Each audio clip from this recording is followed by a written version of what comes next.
সুপ্রিয় শিক্ষার্থীরা, তোমরা লক্ষ্য করো অঙ্কটিতে আমি চেষ্টা করেছি যাতে এই অঙ্কের মাধ্যমে এই অধ্যায় থেকে যত ধরনের সৃজনশীল আসতে পারে সবগুলোই যাতে কভার করা সম্ভব হয়। তাহলে তোমরা লক্ষ্য করো, প্রথমে এই উদ্দীপকটা খুব ভালো করে খেয়াল করো। শ্রেণীবিভক্তি আর গণসংখ্যা দেয়া আছে। প্রথমেই প্রচুরক নির্ণয় করো, পরবর্তীতে মধ্যক, সংক্ষিপ্ত পদ্ধতিতে গড়। আসলে এই তিনটা শিখলে এই তিনটার মধ্যে থেকে অনেক সময় দুইটা বা তিনটাও পরীক্ষা চলে আসে। আর আয়তলেখ, বহুভুজ, অজীব রেখা এই তিনটা শিখলে এগুলোর মধ্যে থেকে মাঝে মধ্যে দুইটা কিংবা একটা চলে আসে পরীক্ষায়। তাহলে আসলে 17 অধ্যায় থেকে দুইটা সৃজনশীল থাকে। নবম এবং দশম শ্রেণীতে 17 অধ্যায় থেকে দুইটা সৃজনশীল থাকে। দুইটা সৃজনশীল থেকে শিক্ষার্থীদের চয়েস মতো যে কোনো একটি সৃজনশীলের উত্তর দিতে হবে। তাই তোমরা অবশ্যই এই তিনটা আগে আয়ত্ত করে নিবে। পাশাপাশি আয়তলেখ, বহুভুজ, অজীব রেখা মূলত এই 6টা ভালোভাবে আয়ত্ত করলে পরিসংখ্যানের এই অধ্যায় থেকে যে কোনো ধরনের প্রশ্ন আসুক না কেন দেখা যায় যে এই 6টার ভিতরেই সীমাবদ্ধ থাকে। তাহলে অবশ্যই শিক্ষার্থীরা তোমরা এই 6টা ভালোভাবে আয়ত্ত করে নিবে। আমি তোমাদেরকে শিখিয়ে দিচ্ছি ধারাবাহিকভাবে। তোমাদের প্রচুরকের স্টেপগুলো বলে দিচ্ছি। প্রচুরকের সর্বপ্রথম যেটি করতে হয়, প্রচুরকের জন্য ছক তৈরি করতে হয়। ছকের মধ্যে যেটা অলরেডি প্রশ্নে যেটা দেওয়া আছে এটা দিয়েও চলবে, আবার ছক তৈরি করলেও ভালো। তো ছকের মধ্যে যেটি থাকবে, এই প্রশ্নে যেটা আছে তোমরা দেখতে পাচ্ছ, এক হচ্ছে শ্রেণীবৃত্তি আর একটা হচ্ছে গণসংখ্যা। এই দুইটা হলেই কিন্তু আমরা সহজে প্রচুরক করতে পারি, আমাদের আর প্রয়োজন নেই। তাছাড়া মন চাইলে আমরা সারণী তৈরি করে নিতে পারি। আচ্ছা, আমি সারণী তৈরি করেই তোমাদের শেখাচ্ছি। শ্রেণীবৃত্তি লিখছি,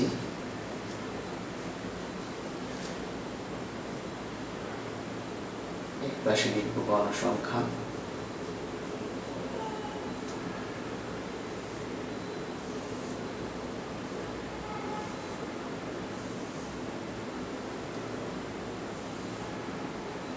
শ্রেণীবৃত্তি 31 to 40, 41 to 50, 51 থেকে 60, 61 থেকে 70, 71 থেকে 80, 81 থেকে 90, 91 থেকে 100।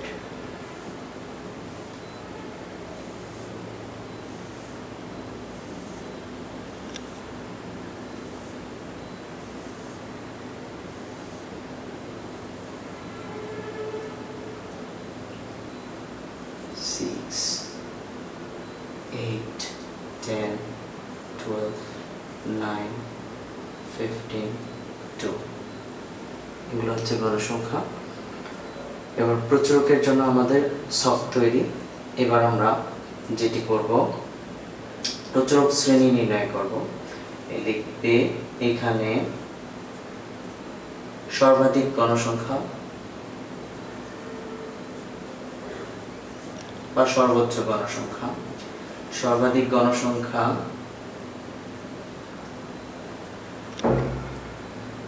কত? এখানে সর্বাধিক গণসংখ্যা হচ্ছে 15, যা কোন শ্রেণী বরাবর?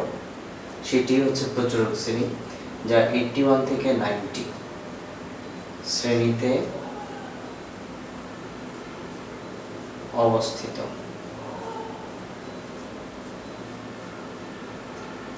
অতএব আমরা বলতে পারি এটি প্রচুরক শ্রেণী। তাহলে প্রচুরক শ্রেণী হচ্ছে 81 to 90, এটাই হচ্ছে প্রচুরক শ্রেণী। প্রচুরক শ্রেণী কেন বের করা লাগলো আমরা সেটাও ভালো করে জানবো।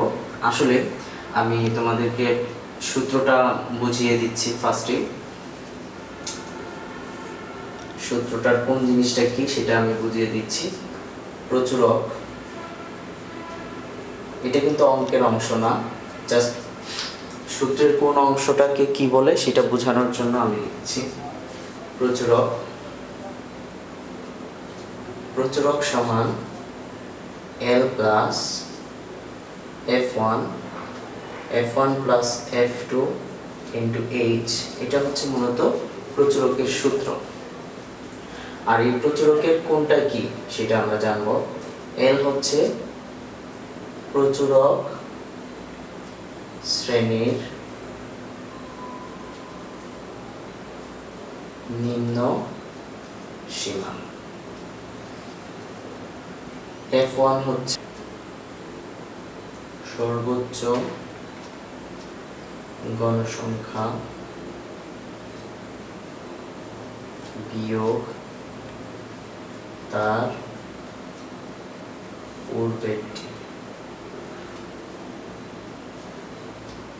পূর্বের গণসংখ্যা। F2 হচ্ছে সর্বোচ্চ গণসংখ্যা বিয়োগ তার পরের গণসংখ্যা। H হচ্ছে শ্রেণীব্যক্তি,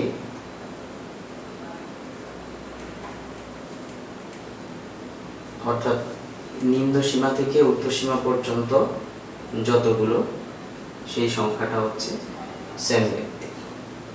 তাহলে আমরা প্রচুরকের সূত্রটা যদি আমরা খেয়াল করি, প্রচুরকের সূত্রের মাধ্যমে আমরা খুব সহজেই কিন্তু প্রচুরকটাকে আয়ত্ত করে নিতে পারবো।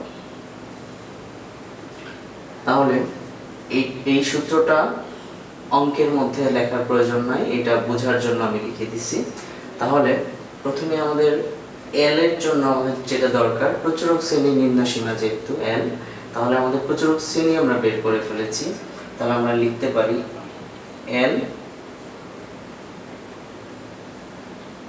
সমান আমরা লিখতে পারি, যেহেতু প্রচুরক শ্রেণীর নিম্ন সীমা, তাহলে প্রচুরক শ্রেণীর বামেরটা হচ্ছে নিম্ন সীমা আর ডানেরটা হচ্ছে উচ্চ সীমা। নিম্ন সীমা লিখলাম। তারপর আমাদের যেটা দরকার F1 হচ্ছে সর্বোচ্চ গণসংখ্যা। এখানে আমরা দেখতে পাচ্ছি সর্বোচ্চ হচ্ছে 15 এবং তার পূর্বের গণসংখ্যা, তার পূর্বে 15 এর আগে রয়েছে 9, এটা বিয়োগ করলে যা হবে সেটাই হচ্ছে F1। 15 minus 9 that means 6। এরপর আমরা শিখব F2, তাও সর্বোচ্চ গণসংখ্যা থেকে তার পরেরটি বিয়োগ। তারপরে যদি দেখা যায় যে আর কোনো সংখ্যাই না থাকে, কখনো এরকম যদি হয়, তাহলে শূন্য বিয়োগ করতে হবে। তাহলে আমরা L, F1, F2 পেয়ে গেলাম।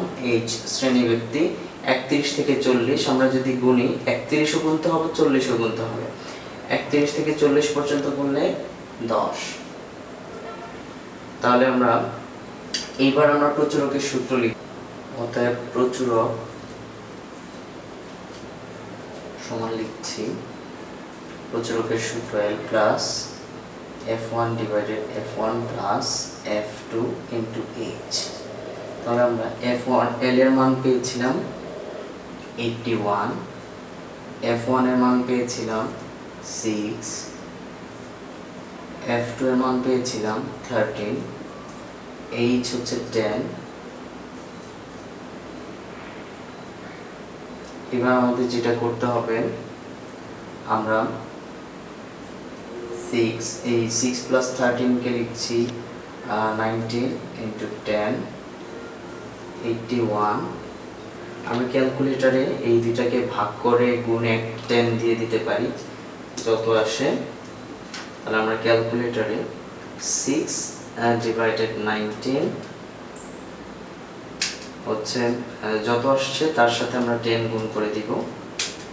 তাহলে আসছে 3.157। আমরা দুইটা দশমিকের পর দুইটা ডিজিট নেব।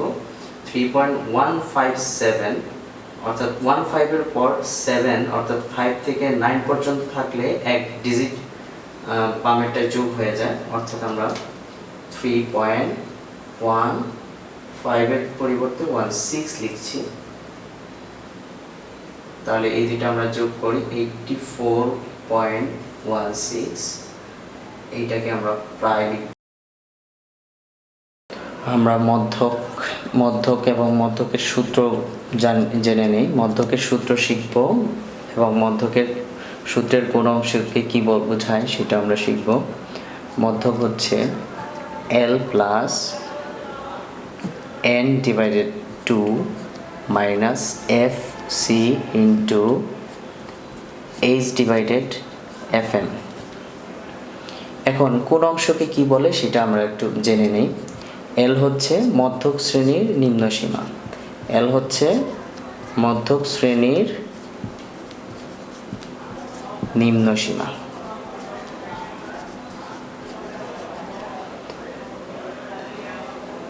আর n ডিভাইডেড টু, n হচ্ছে মোট গণসংখ্যা ভাগ 2, n ডিভাইডেড টু, n হচ্ছে মোট গণসংখ্যা। মোট গণসংখ্যাকে 2 দ্বারা ভাগ করলে n ডিভাইডেড টু পাওয়া যাবে। তারপর আমরা জানব h। h হচ্ছে শ্রেণী ব্যাপ্তি বা শ্রেণী ব্যবধান, একই কথা। এরপরে আমরা জানব fm-টা কি। fm হচ্ছে মিডিয়ান ফ্রিকোয়েন্সি।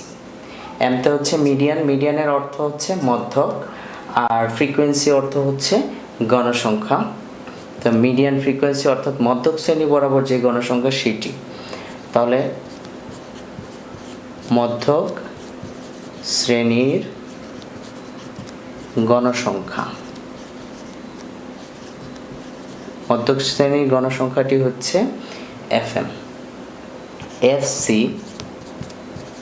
মধ্যক শ্রেণীর পূর্বের শ্রেণীর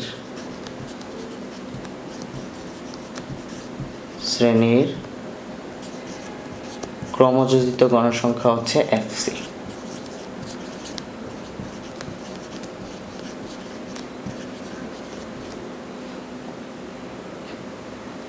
L হচ্ছে মধ্যক শ্রেণীর নিম্ন সীমা, n ডিভাইডেড টু হচ্ছে মোট গণসংখ্যা ভাগ 2, h হচ্ছে শ্রেণীব্যাপ্তি, fm হচ্ছে মধ্যক শ্রেণীর গণসংখ্যা মিডিয়ান ফ্রিকোয়েন্সি, আর কিউমুলেটিভ ফ্রিকোয়েন্সি হচ্ছে মধ্যক শ্রেণীর পূর্বের শ্রেণীর ক্রমযোজিত গণসংখ্যা। এই সূত্রটা আমরা শিখলে খুব সহজেই আমরা মধ্যক নির্ণয় করতে পারবো। মধ্যক নির্ণয়।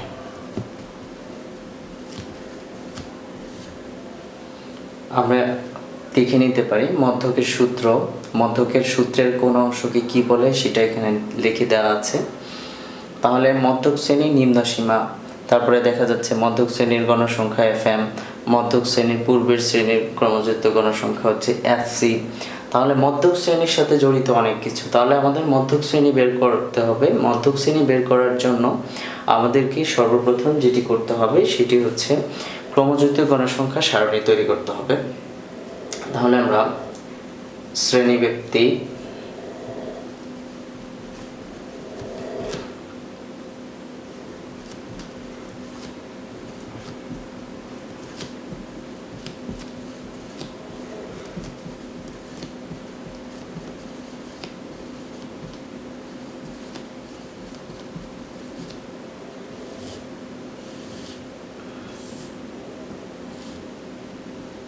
শ্রেণীব্যাপ্তি গণসংখ্যা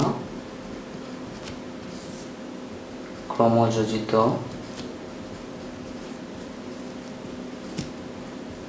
গণসংখ্যা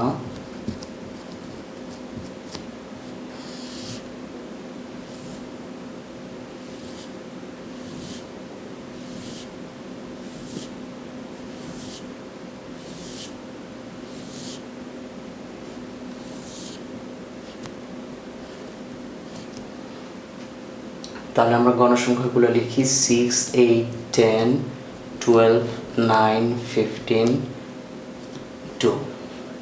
তাহলে ক্রমযোজিত গণসংখ্যা হচ্ছে প্রথম শ্রেণীটা, প্রথমে যে গণসংখ্যা থাকবে ক্রমযোজিত গণসংখ্যা সেম হবে। পরে 6, 8 ক্রমে যোগ করলে, ধারাবাহিকভাবে যোগ করলে হচ্ছে 6 + 8 হচ্ছে 14। অথবা আমরা এইভাবেও হিসাব করতে পারি, এই কোণাগুণি যোগ করেও আমরা কিন্তু বের করতে পারি 6 + 8 14। প্রথমটা সেম, পরেরগুলো কোণাগুণি যোগ করেও আমরা বের করতে পারি।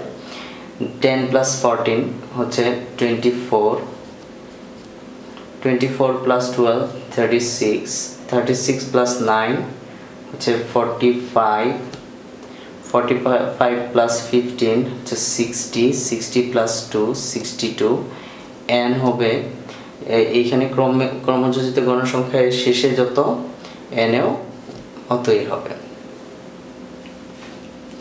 তো আমরা ক্যালকুলেশন করে দেখতে পারি 6, 8, 10, 12, 9, 15, 2 টোটালি 62 হয় কিনা এটা আমরা ক্যালকুলেশন করেও দেখতে পারি।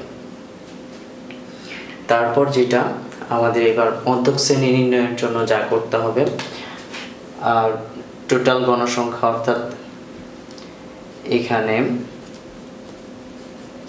টোটাল গণসংখ্যা n ডিভাইডেড 2, টোটাল গণসংখ্যাকে আমরা 2 দ্বারা ভাগ করব, ভাগ করে যেটা পাবো 62 ডিভাইডেড 2 হচ্ছে 31 তম পদের মানটাই হবে 31তম পদের মানটাই হবে মূলত মধ্যক শ্রেণী। তাহলে 31 আমরা দেখব কার আন্ডারে রয়েছে। এখানে 6 বলতে বোঝাচ্ছে যে 6 পর্যন্তই সর্বোচ্চ এর ধারণ ক্ষমতা। 14 বলতে এখানে 14 পর্যন্ত অর্থাৎ 14 পর্যন্ত গণসংখ্যা এখানে আছে। 24 বলতে 24 পর্যন্তই আছে অর্থাৎ 14 পর থেকে 15 থেকে 24 পর্যন্ত এখানে রয়েছে। তারপরে যেখানে 36 দেখতে পাচ্ছি সেখানে আসলে 25 থেকে 36 পর্যন্ত আছে। তাহলে আমাদের সংখ্যাটি হচ্ছে 31, যেটা এই 36 এর আন্ডারে রয়েছে।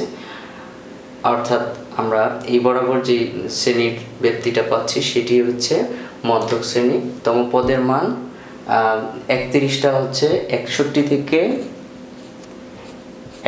থেকে 70 শ্রেণীতে। অতএব মধ্যক শ্রেণী হচ্ছে 61 to 70। মধ্যক শ্রেণী হচ্ছে 61 থেকে 70। ওকে, এবার আমরা L সমান আমরা লিখতে পারি, L হচ্ছে মধ্যক শ্রেণীর নিম্ন সীমা অর্থাৎ মধ্যক শ্রেণীর বামেরটা 61। তারপর আমরা লিখব n ডিভাইডেড 2, n ডিভাইডেড 2 এখান থেকে আমরা পাচ্ছি 31। আমাদের সূত্রের আর কি রয়েছে, h দরকার। h হচ্ছে শ্রেণী ব্যবধান, এই 61 থেকে 70 বা 31 থেকে 40 প্রত্যেকটারই শ্রেণী ব্যবধান একই 10, শ্রেণী ব্যবধান হচ্ছে 10। তারপরে fmটা হচ্ছে মধ্যক শ্রেণী বরাবর গণসংখ্যা। মধ্যক শ্রেণী হচ্ছে 61 থেকে 70, তাহলে এই বরাবর যে গণসংখ্যা সেটি হচ্ছে fm। আর fc হচ্ছে এর পূর্বের বা কোনাকুনি যে আগের ক্রমযোজিত গণসংখ্যা, অর্থাৎ মধ্যক শ্রেণী বরাবর তার আগের ঘরের যে ক্রমযোজিত গণসংখ্যা, মধ্যক শ্রেণীর আগের যে ক্রমযোজিত গণসংখ্যা সেটি হচ্ছে fc, তাহলে 24। অতএব আমরা মধ্যকটা এবার লিখতে পারি, মধ্যক সমান L plus n divided 2 minus fc into h divided fm। L তে যেটা মানগুলো আমরা বসাই 61, n ডিভাইডেড 2 হচ্ছে 31, fc হচ্ছে 24, h এর মান হচ্ছে 10, fm হচ্ছে 12। 61 প্লাস 31 মাইনাস 24 আমরা ক্যালকুলেশন করে দেখি 7 ইন্টু 10 ডিভাইডেড 12,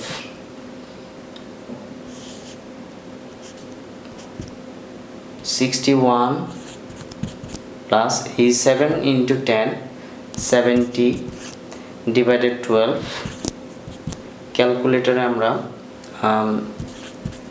70 ডিভাইডেড 12 দিলে দেখছি 5.83 আসে।